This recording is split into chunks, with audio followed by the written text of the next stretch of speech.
ఏది పాస్టర్లు సందడి? మండలం చూసిన ప్రతి మండలానికి వచ్చిన పాస్టర్లు సందడి ఏది సందడి? క్రిస్మస్ అంటే ఒక సందడి కదా, మన సందడి చేద్దాం. ఎటువంటి ఇక్కడ కూడా సందడి చేశారు, గొర్రెల కాపలు సందడి చేశారు, దూతలు సందడి చేశారు, పశువుల పాకలో సందడి ఉంది, బెత్లెహేములో సందడి ఉంది, జ్ఞానుల సందడి ఉంది, సువార్త సందడి ఉంది, పాటల సందడి ఉంది. కానీ ఇక్కడ పాస్టర్ల సందడి లేదు. ఏమండి పాస్టర్ల సందడి లేదు.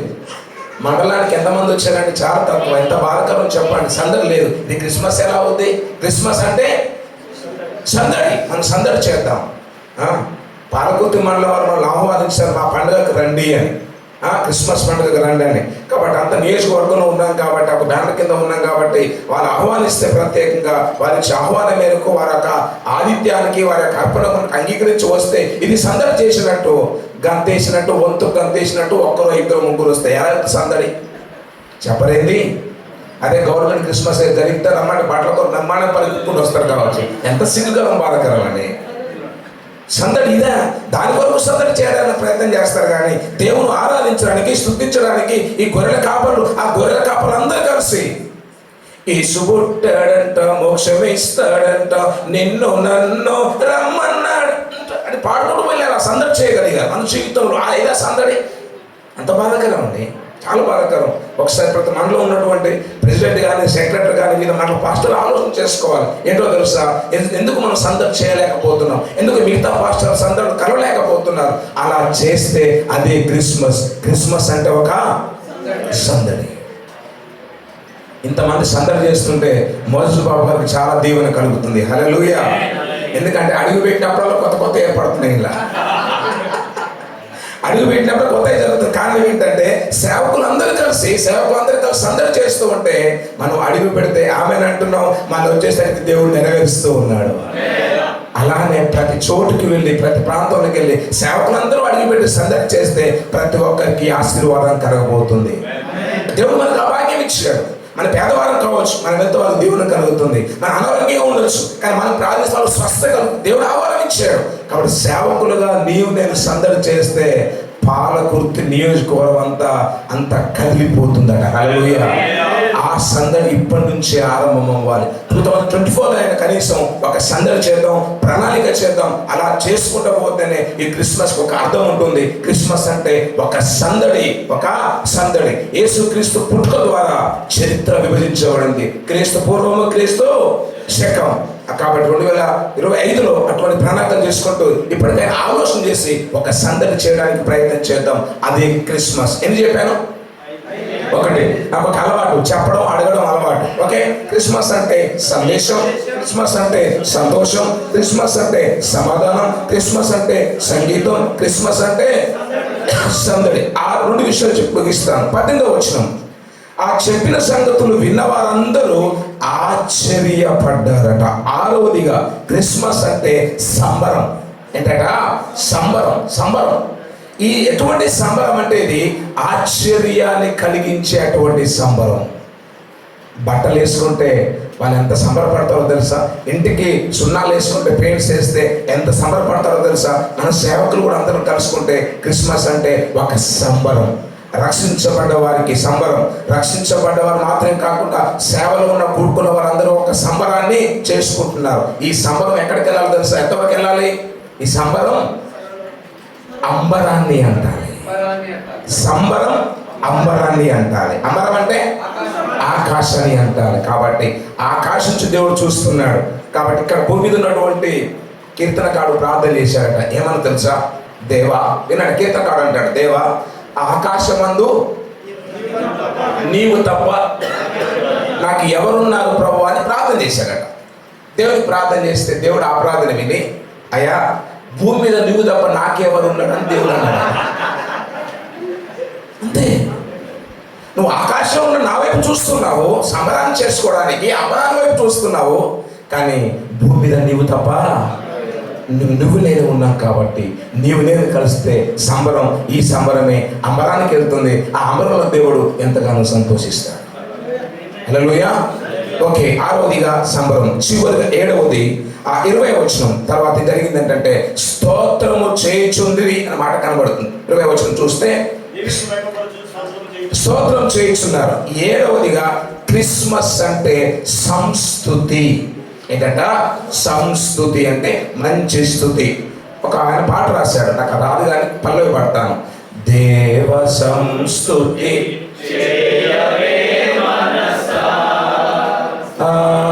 కారణము చే దేవ సంస్తుతి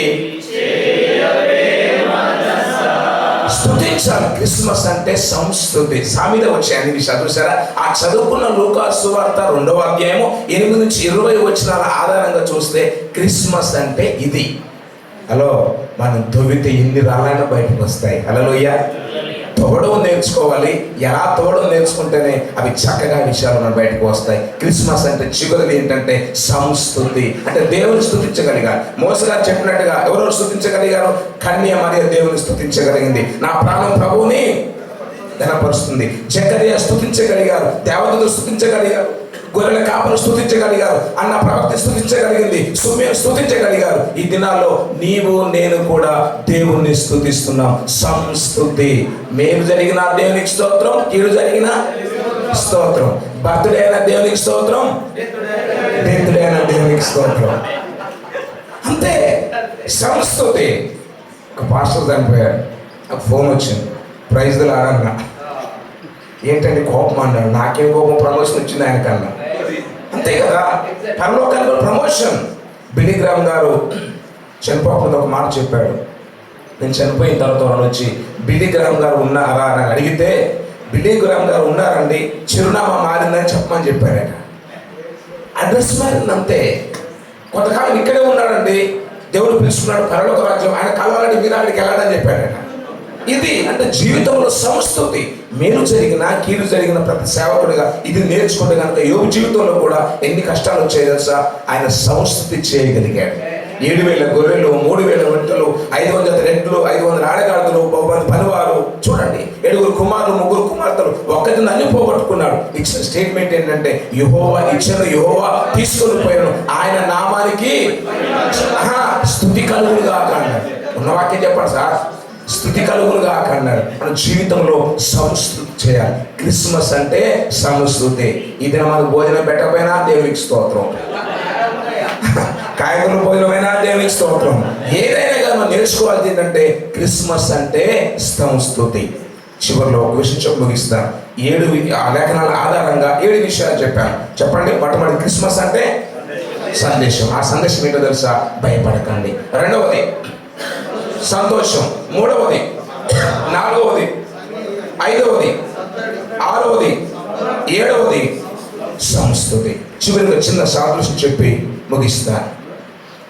తండ్రి కుమారుడు ఇద్దరు కలిసి ఒక వేదిక దగ్గరికి వెళ్తూ ఉన్నారు. కుమారుడు బాగా చదువుకున్నాడు, ఉన్నత చదువులు, గోల్డ్ మెడల్ పొందుకున్నాడు. ఆ అందుకోవడానికి వేదిక దగ్గరికి వెళ్తూ ఉన్నారు. ఆ గోల్డ్ మెడల్ తీసుకున్న తర్వాత తండ్రి ఎంతగానో సంతోషిస్తూ తండ్రి కుమారుడు కలిసి రిటర్న్లో కారులో ప్రయాణం చేస్తున్నప్పుడు ఇద్దరు మాట్లాడుతూ ఉన్నారు. ఆ మాట్లాడే సమయంలో కుమారుడు అంటున్నాడు, డాడీ, ఒక వారం అయితే నాకు బర్త్డే వచ్చేస్తుంది, నా జన్మదినోత్సవం వస్తుంది, తప్పకుండా నాకు BMW కారు కొని డాడీ అని ఈ కుమారుడు తండ్రిని అడిగాడు. తండ్రి నోట నుంచి ఒక్క మాట కూడా రాలా. బర్త్డే సమయం రానే వచ్చింది.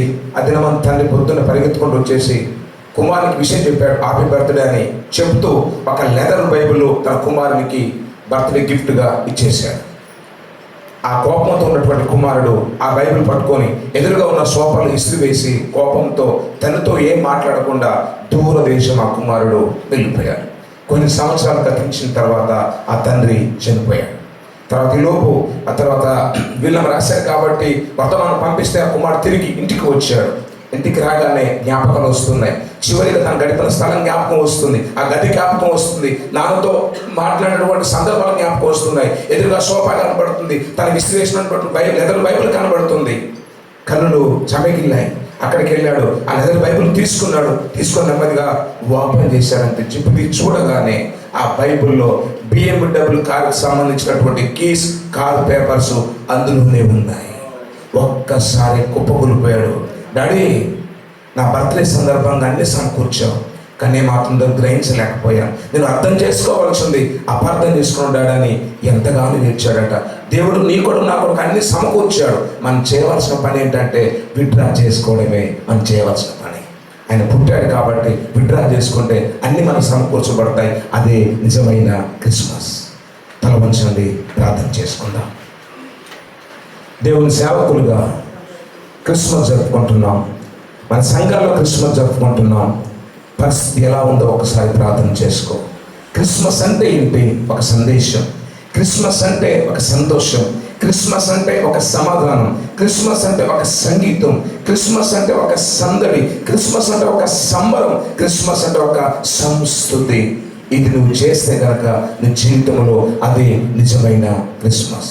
ప్రార్థన చేసుకున్నాం. ప్రేమ కలిగిన తండ్రి, అయినా మీకు వందనాలు. మీరు మాతో మాట్లాడిన మాటలు బట్టి మీకు స్తోత్రాలు చెల్లిస్తున్నాం. ఆయన ప్రత్యేకంగా క్రిస్మస్ అంటే ఏంటో చక్కటి 7 విషయాలు మాతో ముచ్చటించారు ప్రభువా. ఆ 7 విషయాలు